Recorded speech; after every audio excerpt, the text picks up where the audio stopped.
What's up, guys? Welcome back to another live stream Monday with Mark, your host today. Plus, is out. He probably got too much sunburn from yesterday's game, probably pampering those wounds. But you got me, Mark, and our special guest today, Gene from Buck What You Heard.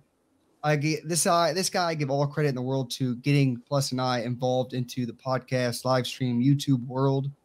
He literally opened our eyes to all this, and he's pretty much the go-to for us when we're starting all this. But guys, welcome back to the show. And if you got any questions, make sure to hit him down in the comment box below. With that said, Gene, what do you think about this Bucks domination of that 33-3 victory, 38-3 victory over the Chicago Bears? Bro, the Bucks are 6-1, and I've been enjoying the ride.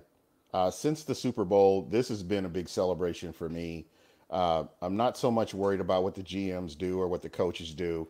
I'm enjoying the games. I'm enjoying the fact that we're winning games that historically the Bucks do not win, and it's just fun. It's been a fun season, so I'm really enjoying this. I mean, it's almost what we should have expected. I mean, we won the Super Bowl. You have brought the whole damn team back. You expect to be either on par or even better since you had a whole season without training camp, without cohesiveness, a new quarterback, learning everything together, and now you have everything back. We almost expected it. It's almost crazy to actually seeing it happen. Like Plus and I talk about this all the time. It's almost like we have that thing in the back of our minds. We're Buccaneers. I mean, this is Hmm. not normal for us. We've had Right. 10 plus years of shit, and now we're getting wins where we're like, holy hell, we're dominating. And it was over in the first quarter. So it's And fun to think of see. Go ahead. this is what's really interesting to me. The Bucks historically are 20 and 40 versus the Chicago Bears. It's crazy. They just don't win. The Bears always, continuously have our number. There was like a 12 game stretch, or yeah, 12 game stretch where the Bears just beat the Bucks back in the 80s, and it's been consistently the Bears have always been that team. And you kind of revert back to your thinking of how the Bucks have been over the past decade, and everybody does it at some point. I mean, for me, watching that, pregame, I was like, man, you got to watch out for the Bears because they always give the Bucks a challenge, regardless of who's on under center. They just do. Yeah, what was funny is Plus actually was on a Bears podcast during the week, and he gave them a little too much credit. Even they were like, "You're giving us way too much credit. You guys are going to beat the crap out of us." Plus, thought it was going to be competitive. I mean, every game usually is competitive. Look at the Eagles; they Yeah. were competitive against us. So we usually allow things because our banged up secondary. We'll talk about that later, but I mean, they all played well. I mean, you can't get mad at that. Yes, we faced a rookie quarterback. The front seven did their damn thing getting in there. Even Antoine Winfield getting the sack, strip fumble. I mean, everyone played kind of their thing. There were still little pieces that I'm going to argue about, but I mean, let's just jump into it. Let's first look Yeah. at the points 38 points. Tom Brady goes for 4 touchdowns, three of them to Mike Evans. 600th touchdown goes into the stands. Some guy gets lucky. Probably should have kept it, got a $500,000, but he's nice enough. But I mean, so to me, is what I want to say. Great, we moved the ball when we had to. We scored points, but sometimes we missed a field goal inside the red zone. We didn't convert on the Rojo touchdown. There's always going to be a negative Nancy. That's going to be me. And Tom Brady with his 20 for 36. That's not good. 211 yards, 4 touchdowns. He was inaccurate this game. I think I can surely tell you he was upset with himself. Missed OJ wide open in the end zone on one pass. It was just inaccuracy, and we still won this lopsided. So either way, you win, but there's things we got to clean up on offense. What'd you think of our offense? Oh, I love the offense. I love what they did. Mike Evans. We keep hearing that man's name, and he's on, what is he, like 508 yards away from getting 1,000. And he'll be sitting there by himself. He's just.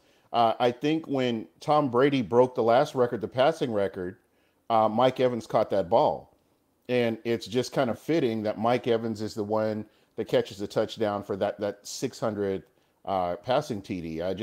I love Mike Evans. I just have, and he's just a very important part of this team. And I think we're kind of fortunate when that Mike Evans came in when he did, getting to be under Vincent Jackson and learning a little bit under Vincent Jackson, and that just is carried on throughout his career. And I can't say enough good things about him. But just talking about the rest of the offense, there were some miscues. There were some things that I know that it looked like the offense was working on situational football and trying plays out or something like that is on the back end of the game. But to me, I just, they when they needed to play, they needed to score the points, they did. And I think that's what counted. Where those points were needed, they ended up getting them. Yeah, I mean, as we know, we do all these film studies, so we're going to be critical. We're going to point out little things here and there, and people who literally are the GOATs bandwagoner will be like, how are you going to say that? The man's critical of himself. I guarantee he's way worse than himself than we ever will be. So it's just the facts. I mean, 211 yards is not a Tom Brady game when you think he scored 38 points. But you got to consider how many times they were on the short end of the field, though. I knew you were going to say that. But either way, I mean, there's times where we should have been moving the ball easily. Like, easily. There was third down conversions that we should have had, 3rd and 1s, or just drops. I feel like every time he goes to Brate, it's either an inaccurate pass or a drop by Brate. So I don't understand what that connection's going on. I don't know what the hell's going on. It'll get better. That's all. It's all. I mean, you're winning games. You're still running into issues. I think they still haven't had that defining game yet, like they did against Chicago last year, or the game against the Rams. Those defining games where they said, "Hey, we need to get ourselves in gear and get this going." They just haven't had those games. This game coming up might be that, but I don't want to get too far ahead. No. Hopefully they don't have that. The Rams should have already been that. Like, they were probably, again, there's no undefeated season, guys. We have one loss. That should have been the slap in the face. This isn't just going to be a steamroll. Every team's going to prepare for us. We're the Super Bowl champs, defending Super Bowl champs. You're going to get the A game from everyone. So you can't expect anyone to just lay on their back and just take it. So that's one big thing. But also offensively, I know that you're going to give them a whole bunch of praise as well. The offensive line, they're going against the defense that got the most sacks in the league. That's more than Cleveland Browns that sacked Fields 10 times in one damn game. The Browns or the Bears know how to get after the quarterback. Did they get Tom Brady once? Not at all. Why? Because Donovan Smith, Tristan Wirfs, Kappa, Jensen, Marpet, they were all doing their damn thing. And even at the end of the game, Donnie Smith says, "Oh, I made 99 my boy," or something, like my baby, or something like that. So yeah, I mean, and you didn't hear from. Was Khalil Mack? Was he on PTO or did he even show up? I mean, did he make the trip? Did he even play? That's something I was like, wait, did he even play? Yeah, he was out there. He was out there. Yeah, he got one tackle. Yeah, one damn tackle. And again, Tristan Wirfs. Everybody was talking about that one play, but they didn't talk about the entire game. How Tristan Wirfs played, as a rookie, and he's just continued to get better. I mean, and that's something where we've always been defending of Donovan Smith. I mean, yes, he's not going to be a Hall of Famer, likely, and he should honestly have had some Pro Bowls. It's not his fault. Within the play, quarterback's got to get rid of the ball. It's got to be a 3, 4, 5, 7-step drop, get the ball out. You can't hold the ball forever and then expect the left tackle to hold it for 5 to 7 seconds. It's just not possible. No, so it's not. And now he's getting his confidence up. He's actually looking good because the guy behind him is actually doing his job too. So that's one thing we got hated on all the time for, because we're defending Donovan Smith. The dude does his job when given the amount of time he's supposed to hold a guy up for. And we're not even talking about pass blocking. When he gets the wheels going and he's pass blocking, he's a monster. I mean, run blocking? Yeah, run blocking. Excuse me, run blocking. Sorry. He destroys people. Yeah, that's what I'm saying. And he doesn't get credit for that either. No, he's just a big fat slob, supposedly, to every Buck fan. So that's something funny. So during the game, hear this from a different perspective. As a Buck fan, all I hear from fellow Buccaneer fans, our offensive line sucks. Tom Brady's making them look like gold. Okay. In comes Bears fan. It felt like a 50-50 during the game yesterday. What do they say? You guys got, and they're an accent. I can't do the accent. I have too much of a country accent. He's like, you always gotta. I didn't like Irish or some shit. So you guys got an incredible offensive line, giving Brady all day to throw. I can't believe it. You guys are lucky. That's why he chose Tampa Bay. I'm like, you shitting me? Yeah, have you talked to anyone else around you? Like they would think our offensive line sucks ass. It's the worst position group in our damn team, and it's a wash. And Tom Brady just saving all of us. It's funny to see it from the opposite side. So funny. Yeah, and I think we're spoiled. I mean, when you look at the depth on the offensive line and what they're doing, it's exciting. It's exciting to see that. This is, you've been on our show. I mean, when me and Plus would come on and we would talk about it, and eventually we wanted to see depth on this team, and we just hadn't seen it. And again, it's just something that it's a great thing to see right now. I'll say this: I'd still be scared if Donovan Smith or Wirfs did go down. I still don't want to see Wells out there or Seaton or anyone else at our blind side or right tackle. I mean, Hainsey is drafted, but we'll see. I saw him out there blocking. I mean, he still needs a little bit of he needs time. Right. Oh yeah, but I mean, hopefully they're given the time. Like hopefully they can mature slowly. But I mean, either way, that the front five right now, they need recognition that they never get. So I just wanted to kind of say that. And then this man continues to show up. Leonard Fournette. Plus says all day Lenny now. All season. He's LSU Lenny. Whatever it is. Yeah. I love it. I mean, continuously, look at this. 5.5. Oh, blew it. 5.5 yards per carry. Even Rojo over there getting 6.4 per carry. I mean, it's nothing but good things all around when you look at it, the numbers. Let me bring it back up since I ruined it. 6.3 for Rojo, 81 for all season Lenny, and a touchdown. It just couldn't be stopped. And then not to mention Lenny again over here catching balls. Didn't run over anyone yet, but still successful, productive when the ball's in his hands. I mean, the Bucs overall, their run game, pass game, everything was really balanced. What do you think about that? Oh, I totally agree. I mean, that's what you want. You want to be able to control the clock, and especially on the back end of the game, you especially want to control the clock. And you want to keep that defense off the field as much as possible, considering they're still contending with injuries and stuff. So it's most definitely you want that run game to work to some capacity. And we don't want to get into the old wives' tale of establish the run, because the Bucs run when they want to. The Bucs don't run because they need to. They run when they want to, because that passing game is so effective. So again, there's so much talent on this team that it's like pick your poison.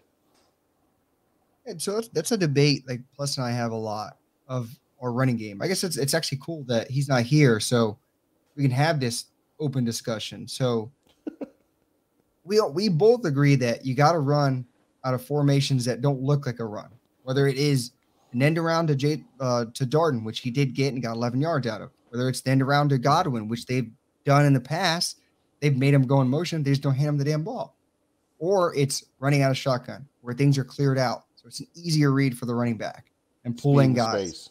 Right? Speed and space is all it is. Use your weapons to your advantage. They're decoys. That's all they are. Mm-hmm. Same thing why you get Gio Bernard wide open in the flats, because everyone's too busy guarding the three outs, right? 3D wide receivers. So you can't cover everything. So use that to your advantage. I feel like they don't do that enough, but they're slowly starting to integrate that, and I'm very happy they're doing that. And just Fournette actually getting the confidence, actually running aggressively, not stutter stepping. Second he's running. He's punishing people too. Yeah. So I'm very happy that that's happening. And then Rojo, I got to say it, Plus is going to piss at me. Building his trade value, Plus said. This is Plus's words. Building that trade value. So the trade deadline's November 2nd. That's coming up. Everyone he ain't thinks going nowhere. Yeah, right? But no, that's the big thing. He can't. Wait, well, weren't you just talking up Keyshawn Vaughn though? Oh, absolutely. For next year. Okay. That's true. Oh, absolutely. Oh, and this is the point right here. If Leonard Fournette goes down, and we know that he has had some injury issues in the past, you still have a Ronald Jones in there and a Gio Bernard, and I think that Gio is kind of helping Rojo a little bit as far as what he needs to do and what are his assignments. Again, he's not a good blocker. We know that. And he's not a good pass catcher. But, you hand him the ball off, he's gonna move the sticks. He's gonna move the pile, and you're just gonna continue to go downfield. He's not dancing in the Yeah. backfield, but he's the decisive runner. He is a running back. See a hole, hit a hole. He doesn't really think about it. Exactly. I mean, it's how it should be, especially with, and the hole is going to be filled up quick. And it's either you get there or you run over the guy that's in it. And sometimes Fournette doesn't do that. Luckily, he's changing the goal line runs.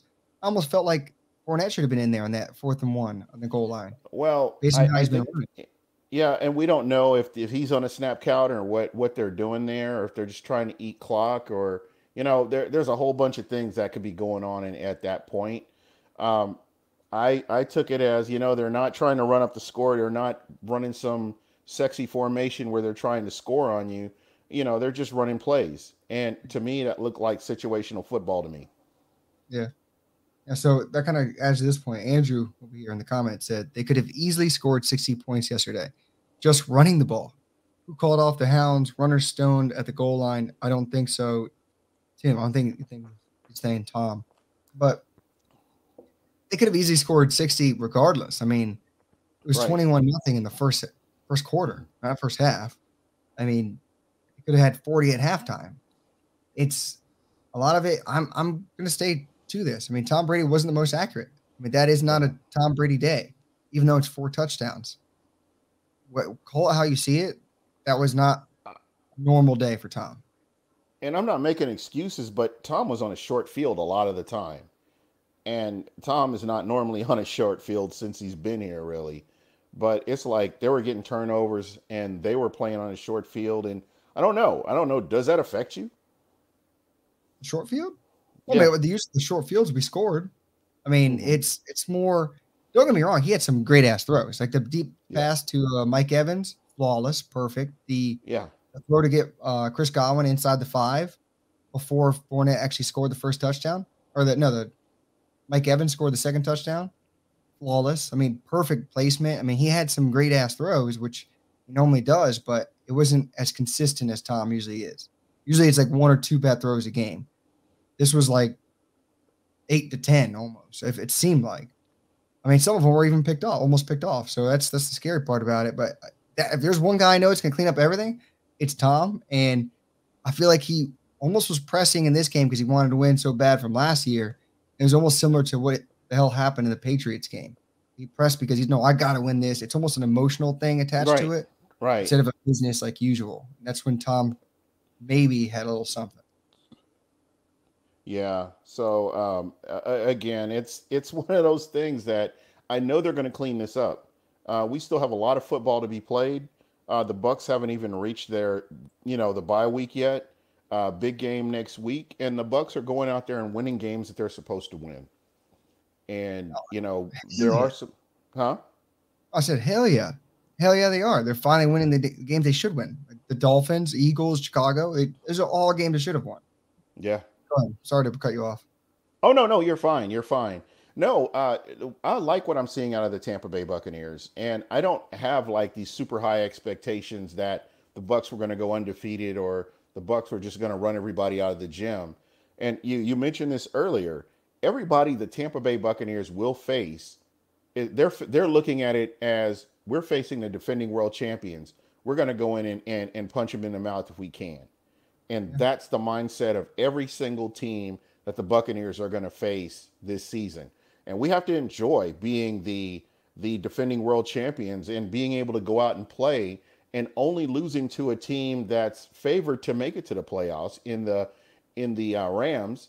And, the Bucks are doing their thing. So as long as they continue to do this and clean up on their mistakes, clean up on turnovers, clean up on penalties and, that kind of thing, those things that you should clean up in preseason, but you still see them, those are things they need to clean up. But, I like what the Bucks are doing, and they're progressively getting better. And the fact that your secondary is totally decimated and you're still a 6-1 team says a lot about the coaching and a lot about the depth that they have at secondary. Absolutely. Especially, okay, we'll touch the defense after one more thing on offense. Sorry, I didn't mean to get ahead of myself. No, you're good. You're more than good. Let's talk about them wide receivers. Chris Godwin had himself a day, 111 yards, 1 touchdown. Then Mike Evans over here was 76 yards, 3 touchdowns, 600, like you mentioned earlier. And then it's getting some guys involved, like TJ over here, 2 catches, 16 yards, had 1 first down conversion. But really, it was mainly the 2 big boys, Chris Godwin, Mike Evans, doing their thing. And I literally loved the back shoulder throw and the inside the 5 to Chris Godwin he had, and then literally just throwing Mike Evans open.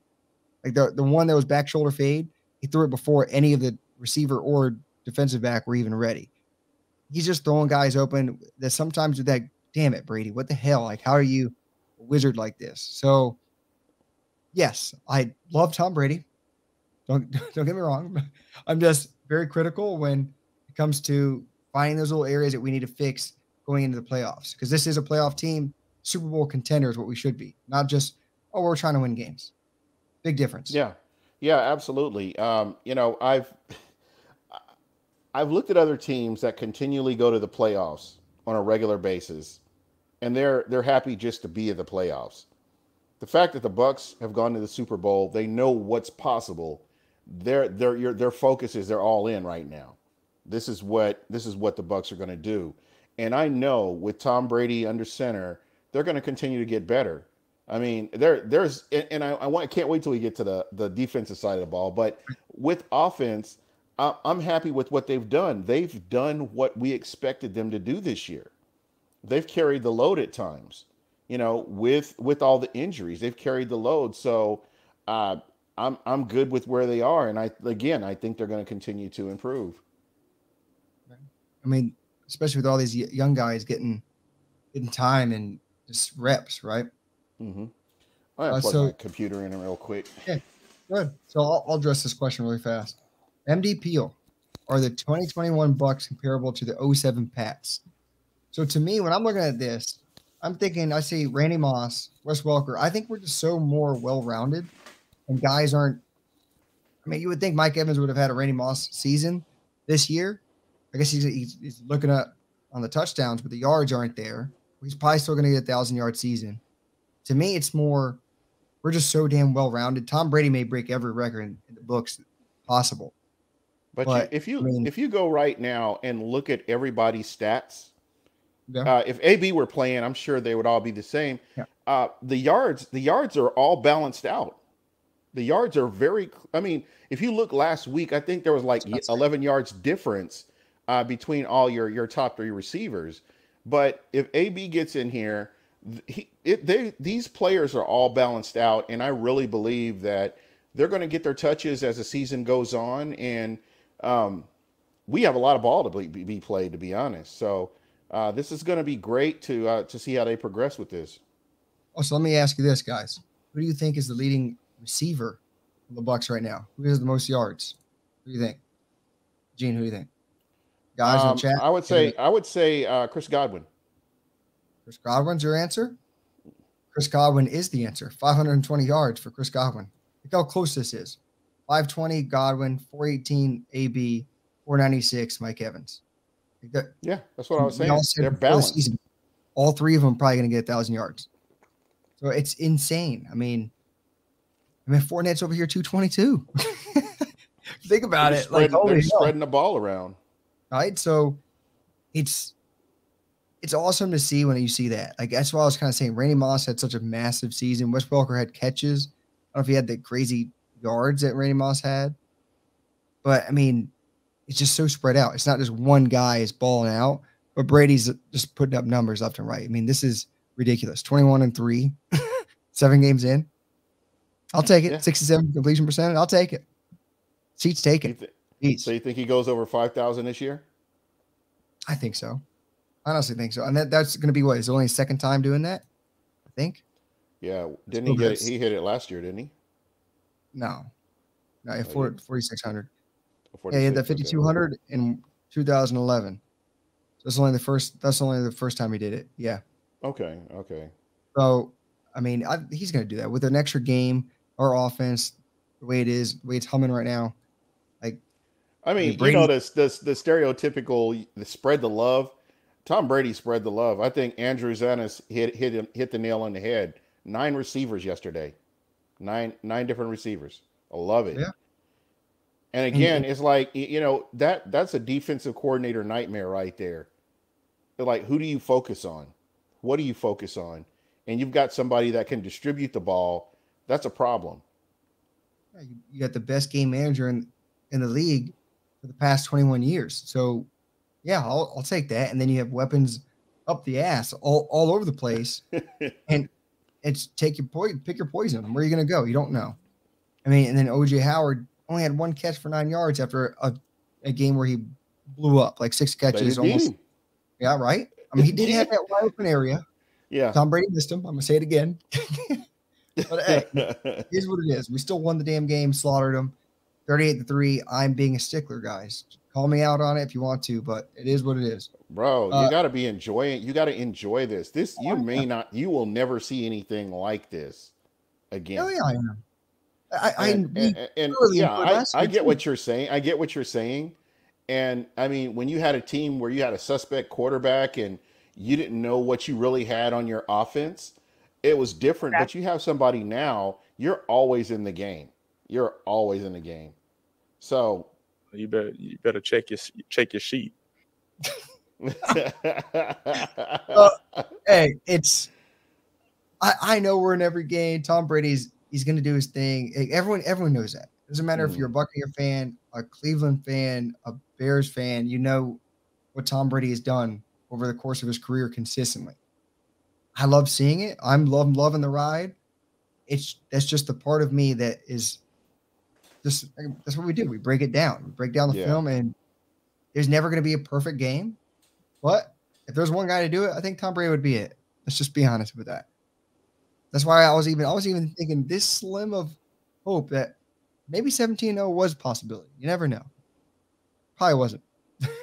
But let's go over to the big boys, the defense, the injury riddled side of the ball, and I guess the part of the team that you want to talk about the most. So the defense held the Chicago Bears with a rookie quarterback to 3 points. To 3 damn points. Got about, think about that. 3 damn points. No touchdowns, sacks, 4 sacks, 5 turnovers, I believe.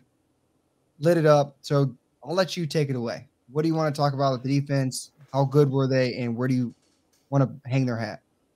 Hey, they were getting pressure on the quarterback. Vita Vea was doing what he does. A guy that it frustrates me that people had anything negative to say about him is Shaq Barrett. Shaq Barrett has been balling all year. You may not see it in your box score to the box score coaches out there. You may not see it, but there has been plays he's been making away from the ball. He's making your quarterback uncomfortable. He's just been playing consistently good all year. But now you're really starting to see it start to show. And, he's kind of turned it up a notch. And all you have to do is go back a couple of years. Go back to 2018 or 2017 and look at that defensive line compared to what we have now and how these guys are playing. And these guys are real playmakers. And it's just exciting to see that. Tony Romo told an interesting story about Vita Vea. With Vita Vea having the ankle injury, JPP told him there's a possibility that you can come back and get into the playoffs. And Vita Vea actually worked, he listened, there's so much veteran depth here with Shaq Barrett, with,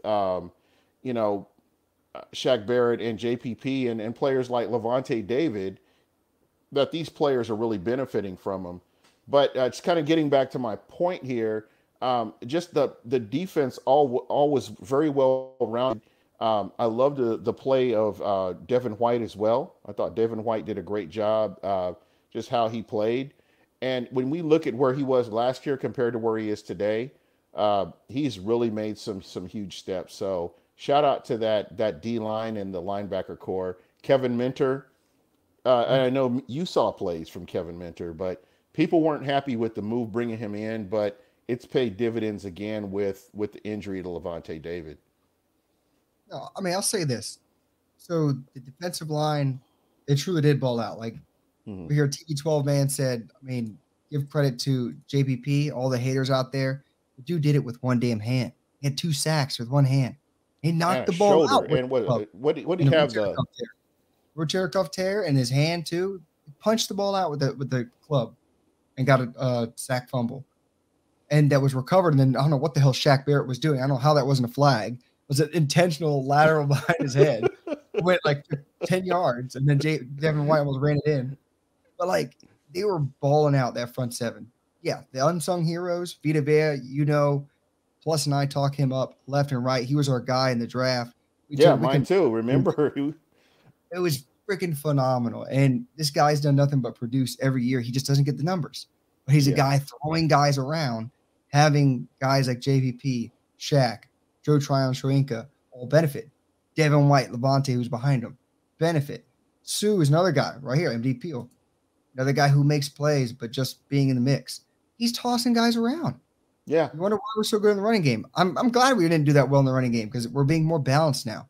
But my biggest thing with the defense, they're playing their scheme correctly. I was the biggest guy, like, angry at Shaq Barrett last year because he didn't cover his zones, his short little zones. They've been making him drop back so damn much this year.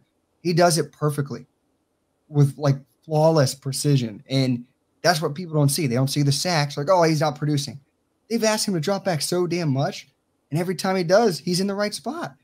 They're not giving away that's what I'm saying. These are box score coaches, people that are looking at the stats. Yes, stats are, sacks are sexy. I get that. You love hearing about sacks, but I'm good with pressures. I'm good with falling back into coverage. I'm good with all that as long as you're doing your job and you're preventing the other team from taking advantage of a mistake. I do not see where, there's an issue. You're playing the game the way it's supposed to be played, or it was designed for you to play. And that's just it. Just do your job, play the scheme how it's supposed to be played. People get so mad that we're dropping. I at times get mad that we drop at Vita Vea or Sue randomly covering the middle, but it's because Devin White or Levante are going in. Where a man leaves, someone else has to cover it. Or you're just doing cover zero and you're saying, oh, good luck. Either we get in or we're shit out of luck. And this tells you how athletic your defensive linemen are, because you're able to drop them back in coverage.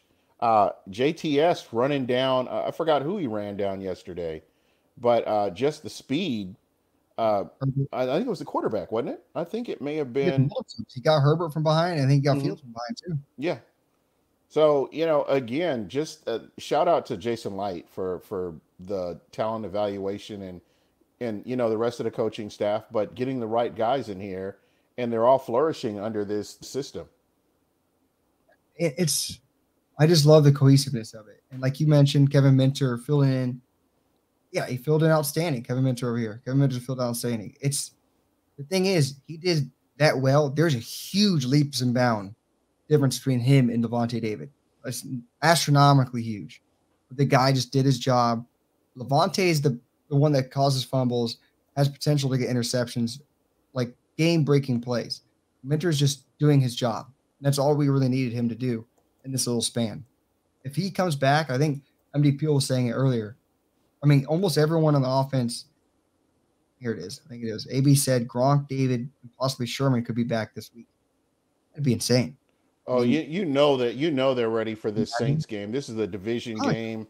I'd be shocked if they weren't trying to make something happen like that. But I mean, overall, defensively, let's give D. Delaney some credit. He got his first career interception. Don't know what the hell Fields is doing. Just he gets out of a sack from JVP, which could have been his third sack, and he just lofts the ball into air, and D. Delaney scoops it up and runs it down the field. So I was happy with him. Jamel Dean, 7 tackles. How the hell did he get 7 tackles? Jordan Whitehead.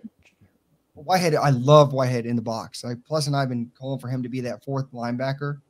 Since people don't want to run the ball, they just want to throw the ball.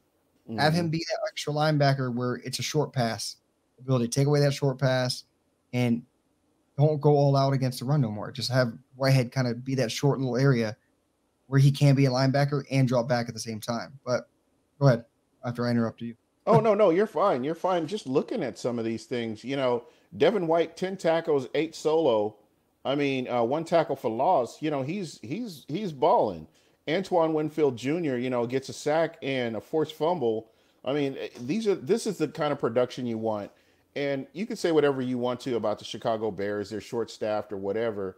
It's still an NFL team that came into play in a professional football game, and you have to bring your best. So, yeah, the Tampa went out and did what they were supposed to do, and I just hope they can continue this. I hope they're motivated and ready for this next game up, because these games, as we're going down the stretch, are very important. So also MDP over here. Shout out to his Iowa guy, Anthony Nelson. Got him real late, got 2 solo tackles, and a guy that's literally unsung hero. He does his job. He's really good in the running game. It's some pressures here and there. He's more push in the pocket. But I mean, overall, they're playing the scheme the way it's supposed to be played, especially when you don't have your main guy like Lavonte David, who is a big splash playmaker. And Devin White, you haven't been hearing big splash plays, but he's still hitting the stat sheet. 8 tackles, 2 assists, 1 tackle for loss.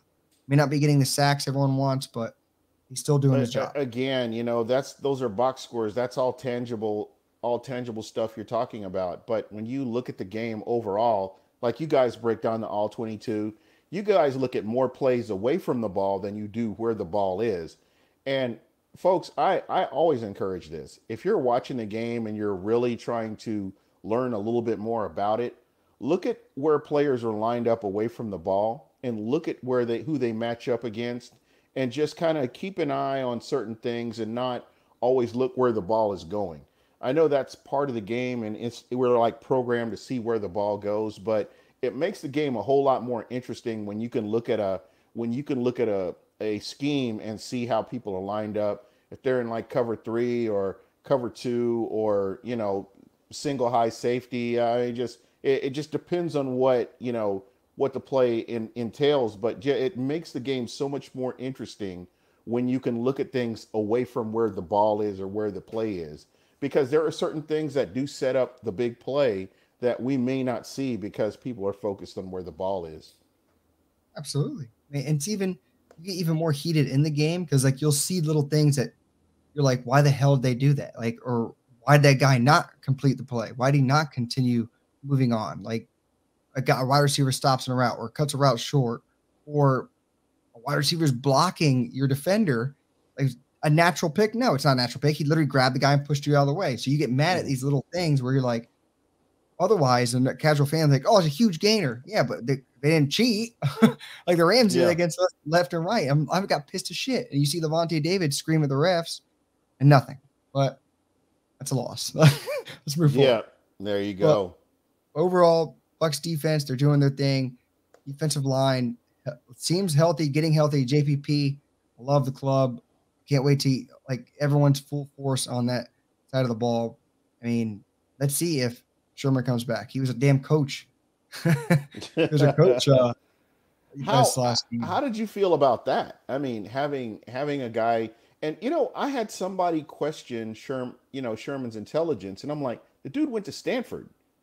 I mean, he's working on his master's degree at one time, and you're questioning this man's intelligence. I think he would be a great coach. I've always thought he had a high football IQ, even though I think that whole Wonderlic test is trash, because I scored a 35 and I shouldn't have scored a 35. But it is what it is. It's stupid. It's stupid. Well, I mean, he's a smart dude. He is. He really is. I was joking. I'm like, how the hell are you going to have the guy that's newest on the team teaching the other guy's defensive scheme? But he probably wasn't doing that. He's probably just doing technique, like using his years of experience in this technique, in this scheme. Use this technique. Like if they're asking you to do this, this is how you're supposed to do it better. That's probably what he was doing. But what's interesting? MD Peel brought up a great point here. Arians loves to give people the opportunities to coach. We've seen this, and he's gone on record saying this. When you look at his huge coaching staff, there are a lot of people that he's grooming to be a head coach, to have that large coaching tree.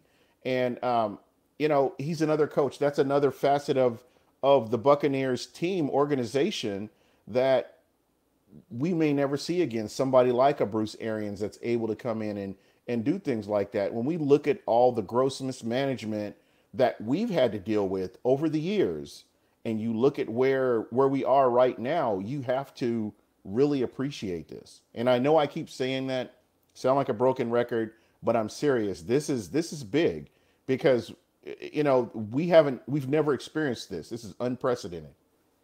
And the things that they're doing too. The first women on staff. They Yeah. have a PT literally on staff. They have, like you just mentioned, players that are coaches. And you can list off like Antoine Randall last season. Yeah. Our linebackers coach, forgot his name, linebacker for Pittsburgh for years. Cody Grimm is a coach. Yeah. I mean, you're just giving these guys opportunities. Is it Scott? Is Scott Coach Scott? That's the cornerbacks coach, right? Kevin Ross is there. Kevin Ross. Yeah, Kevin Ross. Sorry. Kevin Ross is another player, but yeah, there's another player. Byron Leftwich, our damn QB's coach. Yeah. Player. So all Lord these Byron. guys, Lord Byron. Hey, I'll be honest, he's calling a better game. There's a lot of play actions in there. He's doing better. That was one big thing where is he? He's not in the chat. That always got mad. He's like, is Leftwich going to ruin Brady this year? Hey, they've learned. They're doing things right. I mean, the mojo's working together. So let's keep it going. Hey, Andrew's right. Why not use him as a coach if you're paying him to rehab? Who? Andrew Zanis was saying, why not use them as a coach if you're paying him to rehab? Yeah, right. He's going to get paid regardless. Why the hell not? But so also let's hit on some of the special teams. Jalen Darden, big ass return. You see Rashard Robinson getting a tackle, huge tackle on special teams. I mean, let's get some of the unsung heroes on this one. What do you see? Oh, absolutely. Jalen Darden surprised me. I've heard people talking about him. I had not gotten to see him, whether it was camp or preseason. I didn't really get to see enough of him to know what to expect. But he's a deliberate runner. He's not back there dancing around. He finds a hole and, that's where he's going. And that's kind of what you need. And he's got speed for days. And I think that, in the future, he will be, if he can stay healthy, he'll be a huge asset for the Tampa Bay Buccaneers on down the road as well. He brings a different type of ability we don't really have. And we haven't had for a long time. Yeah. Why has it been an issue for the Bucs to get a good kickoff returner? I mean, historically, it just has not. Carl Williams, Clifton Smith. Clifton Smith, Spurlock. Michael Spurlock. That's the guy I was thinking about, Spurlock. But just very rare, far few and in between. And you look at teams like Kansas City or Chicago, Seattle, always find good kick returners, and they're very good at doing that. So it's one of those things that I just don't understand it. Historically, the Bucs have just struggled with that type of thing. I feel like they just don't even address it though. They don't even get guys that you saw in college they could do it. They don't really do that. I mean, what do you expect? You're hoping a guy can do it. Darden wasn't even a returner. He just has the ability to make you miss and get upfield quick. His three-cone was incredible. His speed and space is insane. I have the top end, but he gets the top end real fast. That's what's amazing about him. I just feel like people pigeonholed us to be bigger wide receivers, and now BA is like, no, well, we got so many things. Where else can we damage people and inflict pain just based off of other gadget plays here and there? I mean, the end around of Darden, I think that's just the beginning of what they're going to start unfolding with him as he gains confidence and learns the playbook. So I think he's going to be a huge, huge weapon later in the road, whether it be this year or in the future. Yep. I totally agree. So, I think it's going to be a great game. I love what I saw from the special teams. They were getting tackles, they were getting stops, and people weren't breaking through that second level, and that's encouraging to me because if you guys know, I think I've been on your show preseason, and I said my concern was special teams, getting those tackles, getting those stops, keeping keeping your offense, keeping the opposing offense on a long field where they have to go a long way down the field, not letting them run to the 50 and then giving them a short field. So I've been very pleasantly surprised with what's been going on, and I hope this just continues to improve as we go. Yeah, I think they heard Pless one live stream. Pless called the special teams in a hole a cold sore. Straight up called them cold sore. I said, shit, Pless, that's bad. That's the worst I've ever heard them being called. Yeah. Ever since then, they've been doing pretty damn well. I mean, yes, I was pissed off. Ryan Suckup missed a kind of a 43-yard field goal. Hey, I'm team Suckup, man. You can't don't those things happen. He rebounded. I fantasy football, so I wanted him to. He's rebounded and done quite well for himself. So that's my guy. It's team Suckup. He's Mr. Dependable. He won us the Cowboys game fair and square. Oh, absolutely. So I mean, he has the veins, the ice veins when you need it. Let's put it that way. Yeah. I mean, other than that, I mean, good team win overall. Defense performed ridiculously well. Couldn't believe that. Offensively, we all know what I thought about Tom Brady. He still got his numbers, but hey, we won 38-3. Yeah, but you can't. I mean, there are things that need to improve, but this is one of those games you can enjoy the win. Yeah. I guess I heard you talk about it a little bit earlier. Might as well get it off your chest. This next game we got coming up on Halloween is against someone that's very familiar for Buccaneer fans, and it's the New Orleans Saints. So what do you think is going to go on? Do you think it's going to be a close game? Do you think there's going to be a lot of emotions? Oh, and absolutely. How do you think the results going to be? Absolutely. I mean, the Bucs went into their house and sent them home for the playoffs. I'm sure they want to get back about that. They want some payback on that because New Orleans has pretty much consistently had the Bucs number, since we've been in the division together. And this is a winnable game. This is truly a winnable game. I'm not 100% sold on Jameis Winston. Jameis Winston is a blessing and a curse. I said that when he was in Tampa, and I'm going to continue to stand by that. The lack of consistency we see from him, and I know that his emotions are going to be running high. So I think what's important right now is that Sean Payton, rein him in. Let's run the ball. Let's run the ball and short passes or whatever, but don't try to put the ball in Jameis's hands to do things unless you really have to. But again, I just what you've seen from him over these past few seasons, the 5 seasons when he was here, if a player shows you who he is, believe it. And that's kind of how I feel about Jameis Winston. I think he will be a decent quarterback in the league, but I still question his decision making. When he was here in Tampa, I didn't speak very much about it. But, now that we've looked at his body of work and we've looked at what he's done in New Orleans, I think he can put up big numbers. But at the same time, can he consistently get you through the playoffs against more elite defenses as he comes along? I still see him having trouble with reading defenses at times.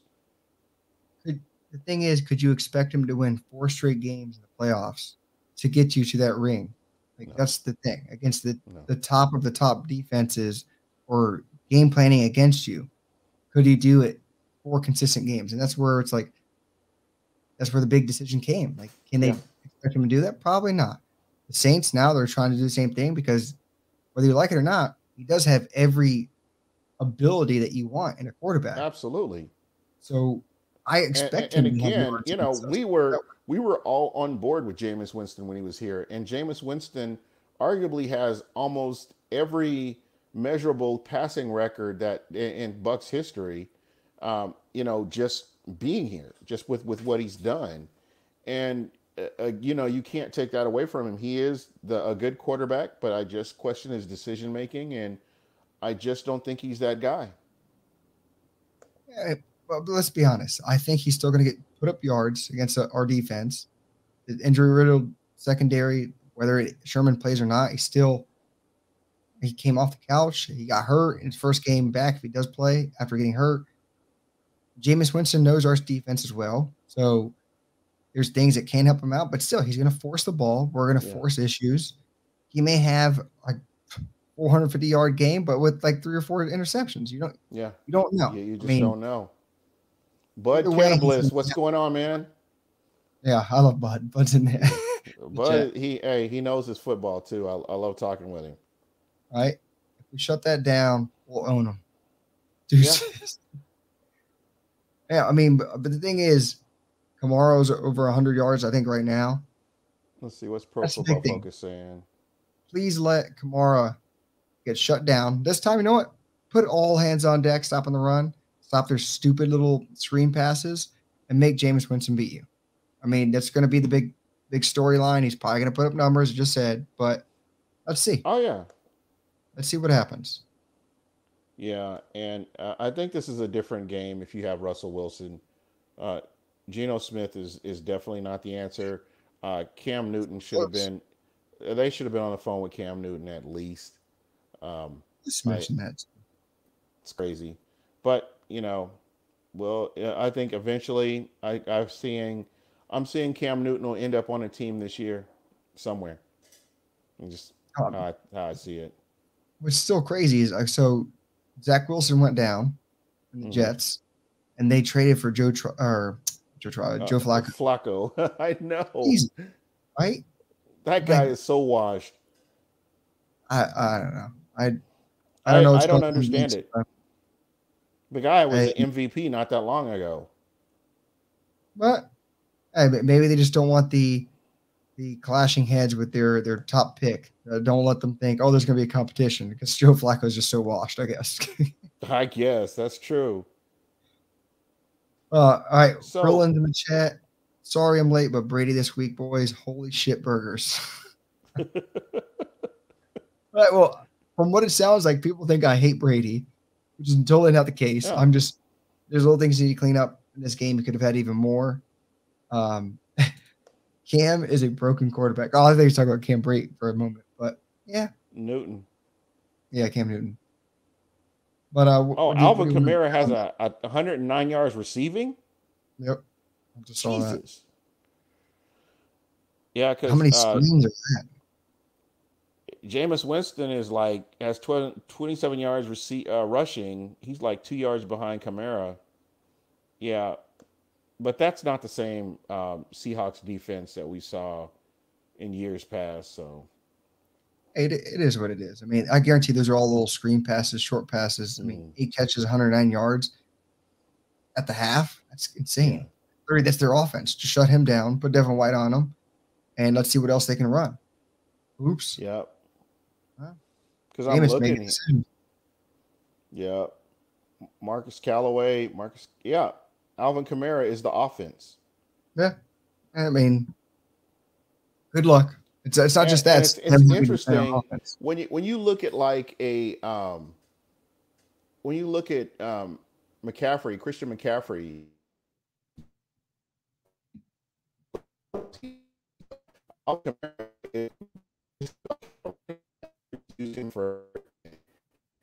Gene, you're kind of going in and out right now. Yeah. And being frozen.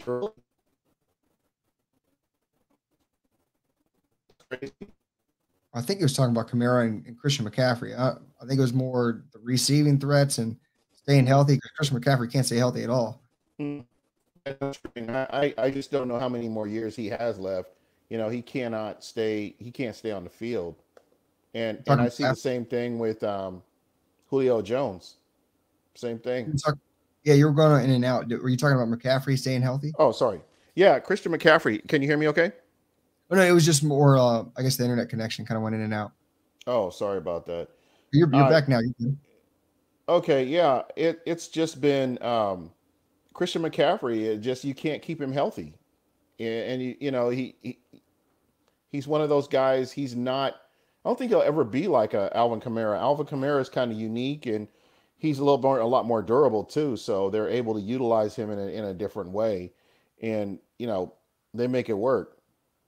Well, I mean, I'll say this: Christian McCaffrey is is the offense and is the everything. They ask him to do too much. Kamara, usually he had a two-headed monster, and they actually had their short little throws to the slant man, and that would be the transition. They'd actually spread the ball around. It wasn't just Kamara left and right. He'd maybe have 15 to 20 touches, not just runs, but touches in general. They wouldn't overdo it. He was just so consistent and productive with those touches. Right. If they keep doing this, he's going to get hurt. He's going to have a Christian McCaffrey moment. You can't expect a guy that's barely 200 pounds to do this consistently. It's just not possible. If Devin White lays a hit on him hard, I mean, he's going to get hurt. I mean, that's just how the game is. But, they're going looking for him too. I mean, trust me, this is going to be a really good game. I'm looking forward to it. I'm not much of a trash talker myself, so you won't hear me getting into it with Saints fans. I've got my friends that are Saints fans, and we go back and forth. But for the most part, I just want it to be a good, exciting game. They're unlikable players, on the Saints team for me, like Kim Jordan and some of these other guys that I just don't really care for. But it's going to be a good game. All right, no doubt to me. It's a division game. There's bad blood all around. There's the Jameis Winston emotions. I mean, there's just so much involved with it, and no one likes Sean Payton's face. I mean, anyone that's a fan hates Sean Payton, hates everything about the Saints. So there's hate on both sides. Mike Evans pushing Lattimore. Let's see how that hissy fit goes. Because of that, I hope AB has a 200-yard game. I think he will. If AB plays, AB's going to roast him. And you heard it right here. Because they're looking at Godwin and Evans. Yeah. And I can tell you that's who they're looking at. They're not paying attention to AB. And AB's going to roast him. As he should. Krillin, I like what you're saying. Winfield Jr. gets 2 picks. Again, he's either going to get 2 picks, or somebody's going to hit Winston when he runs, because Winston will be trying to extend plays. You trust and believe that.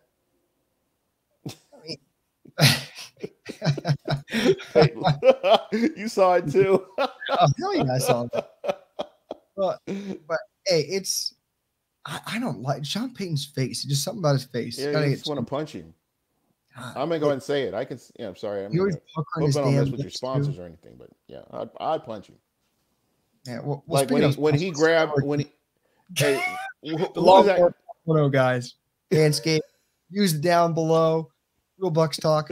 Get 20% off Manscaped, free shipping, promo code Real Bucks Talk. Take care of the balls, because Tom Brady does too. That's right. Yeah. And Dirk Cutter, when he grabbed Dirk Cutter, he better be glad that wasn't me, because that just wouldn't have happened. Yeah, well, I don't know, you remember that play where Peyton grabbed Dirk Cutter on his shoulder? Mm-mm. Well, yeah. That's why Dirk's not here. He didn't step up like a man. Yeah. That wouldn't have happened. Let a little gerbil push him around. Exactly. Well, but anyway.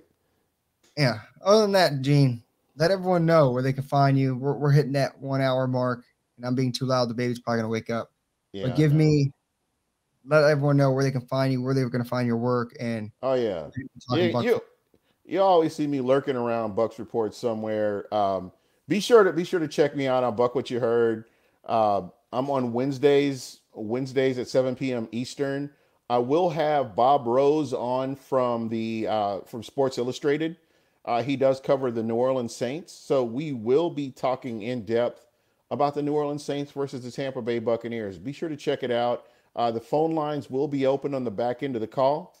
Please come in and let's chat about it. It's a fan-friendly show. You're all welcome, whether it's in the chat or you feel like calling in. You may get an opportunity to win a shirt, compliments Smack Apparel. So be sure to, check us out and see what you think. Oh, yeah. Thanks again, Gene, for everything. Like I mentioned earlier in the show, you literally got Plus and I involved in everything that is Bucks right now, and we can't thank you enough. And then also I want to thank everyone in the chat. MD Peel, thank you for always showing up, showing out. Krillin, exactly. Hit that like button. Help support the channel and everything. Andrew, all y'all, Bud Cannabis. Love seeing you in the chat. With that said, enjoy the rest of your day. enjoy the week and get ready for another Buccaneer Sunday, and it's going to be a live one. With that said, till the next one.